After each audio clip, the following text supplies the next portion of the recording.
Romans all right. chapter 12, right? Romans chapter 3, but we'll be there in a minute. Just hold on. All right. Today is October 3rd. It is a Saturday afternoon.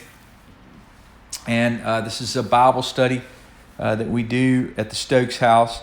We started doing this Bible study on the weekends due to the COVID-19 situation. And we tried to shelter ourselves and protect ourselves from contact of not receiving the virus. We've already prayed before we got started on the study, and we're continuing in the Sermon of the Mount. Today we're in Matthew chapter 5, verses 17 through 20. Richard, please read verse 17. Okay. Don't misunderstand why I have come. I did not come to abolish the law of Moses or writings of the prophets. No, I came to accomplish their purpose. Okay. Brian, read verse 18. For truly I say to you, until heaven and earth pass away, not an iota, not a dot will pass from the law until all is accomplished. Okay. Brian, that was Nana. Brian, read verse 19. So if you ignore the least commandment, and each others to do the same, you will be called the least in the kingdom of heaven. But anyone who obeys God's laws and teaches them will be called great in the kingdom of heaven. Okay, so you read verse 19 and verse 20, and Bobby's going to read Romans 3 in just a few minutes here. All right, so here Jesus, so here's the situation, okay? In the Sermon of the Mount, Jesus has gone, remember at the beginning of Matthew chapter 5, Jesus goes up on a mountain. Now, why did Jesus go up on a mountain?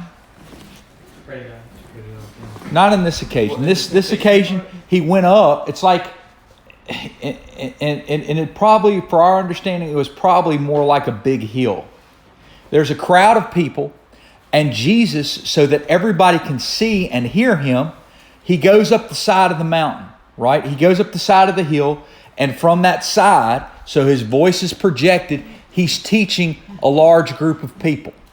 They didn't have microphones and speakers back then, so he had to use his environment to spread the message. All right?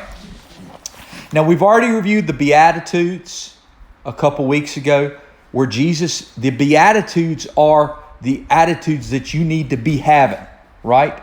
It's you be having these attitudes is basically the Beatitudes.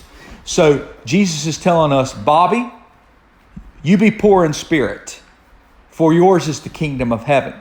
Nana, you be blessed if you mourn. What should you mourn? You should mourn things that aren't right in your world. You should mourn bad situations and pray to God. I thought you were supposed to mourn Jesus' death. Well, Jesus died and he was resurrected. We celebrate the death, burial, and resurrection. Dad, does that mean God likes when we mourn for? There's a time and season for everything. God hasn't called us to go around mourning all 24/7, but we are to mourn what is incorrect in the world. And we're to take it to him in prayer. So like the COVID-19? Yes. So if someone recently died, That's appropriate to mourn, yes. Blessed, Brian, you be blessed. The Beatitudes, you will be blessed if you are meek.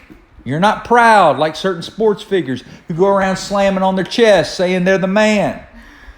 You'll be blessed, Ricardo, if you hunger and thirst after righteousness. And Richard, you know a lot about eating. If you have that same desire to be righteous, in other words, righteousness is right acting.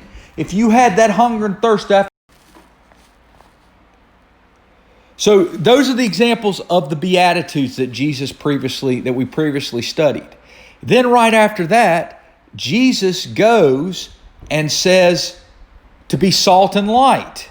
Does everybody remember what salt and light is? Yes. We just went over that last week. Jesus says, don't be salt that's lost your savor. Be salt and be light. Jesus has called us Christians, us believers, change agent.